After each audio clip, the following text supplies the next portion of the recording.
وفاء عبد العزيز درويش من قرية الحزومية، ريفيرية جبل قزوان باسم الحماية الجوهرية. اختاريت الجوهرية حصرا لأنه شفنا المأساويات من داعش، وحبينا كل مرأة تناضل من أجل تحرير المرأة والشعب. أول شيء جونا بصفة الدين، ببعض الناس يعني التجأت لهم وأنهم على أساس بالدين، بعدين اكتشفنا حقيقتهم أنهم ناس يعني جايين إرهاب، رعبوا الشعب، يعني صار ذبح. عندنا هنا بخطنا هنا بنفس جرية الغرة أعدموا زلمة، عندنا عسكري أعدموه، عندنا شرطي أعدموه، فوق ما يعدموهم يزتونهم بالهاوي. يعني بعد في 10 أيام بس سرقة يعني تا أهاليتهم جابوهم تا دفنوهم. يعني عمل إجرامي، عملهم يعني ما يقبلوا لا الإسلام، يعني الأسير يذبحونه، عندهم واحد يقلط شي قلطة الله اللي سامع الغلط مو هم، اللي يقلط يحاسبونه، عندهم المحاسبة ظالمة، ويعني ظلموا الشعب كثير. يعني الشعب عندنا هنا شاف الويلات من داعش، يعني وضع مأساوي بالنسبة للمرأة. هي المرأة عندهم مرأة معدومة من كل شيء، مالها كيان بالحياة، ما مالها يعني مرأة عدم حقوق، ما بي بدها تظل أسود، يومها أسود، ليلها أسود ونهارها أسود. يعني متبعين السواد بشكل خاص على المرأة.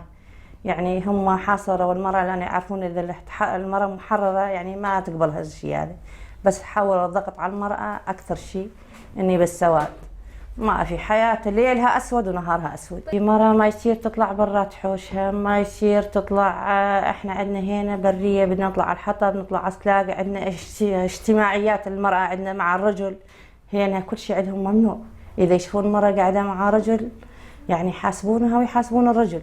يعني عندهم أكثر شيء تشددوا على المرأة، إنه المرأة لازم ما لها وجود بالحياة.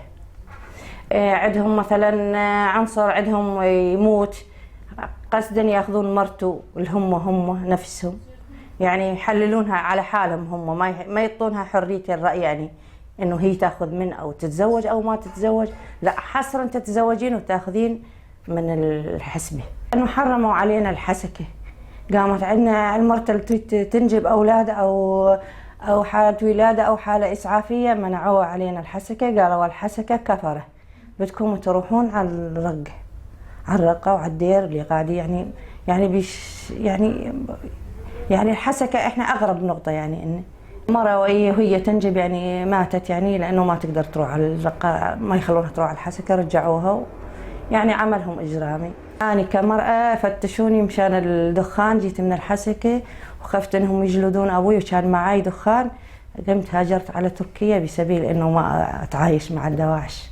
ظليت 8 أشهر بتركيا. الكل كانوا يجبرونهم على الصلاة، الكل كانوا يجبرونهم ألا تجون تصلون، ألا تجون تسوون كل شيء إجباري، يعني حتى الصلاة يعني إجباري.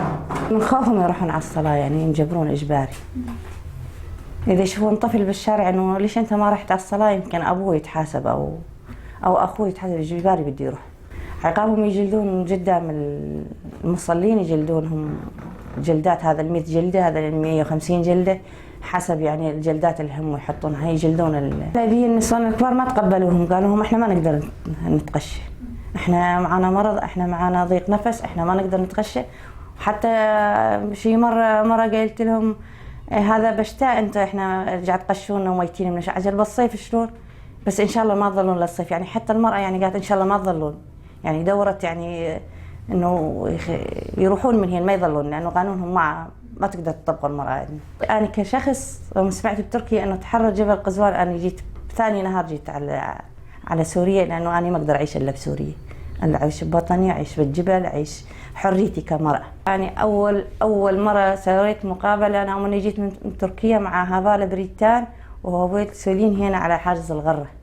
يوم جيت شفت الرفيقات إنهن محررين المنطقة وإن جينا على بيوتنا، يعني تشكرتن. ومع الأسف ثاني مرة استشهدت هافال بريتان بالغرة. نعم، أنا خاصة أنا كمرأة أول مرأة بجبل غزوان اختاريت مجال الحماية لأنه لا دافع عن حق المرأة، لأنه المرأة عانت عندنا كذي. أهم شيء المرأة تخلصت من عقبة الخوف اللي كانت جواتها، تخلصت منها، قامت العضوة يعني تتمتع إنه تفك السلاح، تركب السلاح، تضرب بالروسية، يعني شالت نقطة ضعف الخوف من عندها. وهذا أكبر إنجاز أنجزته دور حماية المرأة. الأكبر بالعمر يعني إحنا هن يجي يقدمن نفسهن، يعني يقولن إحنا نحب إنه إحنا أولي كانت عندنا عقبة الخوف وعندنا عقبة يعني المرأة بشكل عام سواء كبيرة أو سواء طفلة يعني اتحررت من نقطة الخوف، يعني حررت حالها من الخوف، حررت من ضعف شخصيتها، قامت تطلع تهتف بالمسيرات، يعني عندها استعادت قوة، يعني تسلبت من الخوف، استعادت قوة أكبر من طاقة الخوف. هبجة الخطة الثالث يعني نساند الجبهات، إنه المرأة كبيرة بالسن تدافع عن قريتها، تدافع عن أولادها، المهم دفاع مشروع، دفاع عن المرأة دفاع مشروع على كل المكونات سواء من عرب وكرد وسريان. المرأة شاركت بجميع الفعاليات. كل مرأة يعني هي يا هبجة يعني إلها ابن يعني بالجبهة، يعني مساندة للابن. الدفاع صار من الابن والأم والأبو. أول طلب نطالب بمحكمة دولية للدواعش إنهم يتحاكمون. اضطهدت منهم المنطقة ومدنا يتحاكمون بالمنطقة، لأنه يأخذون عقابهم من أهل شعوب المنطقة، هي تعطي الحكم عليهم.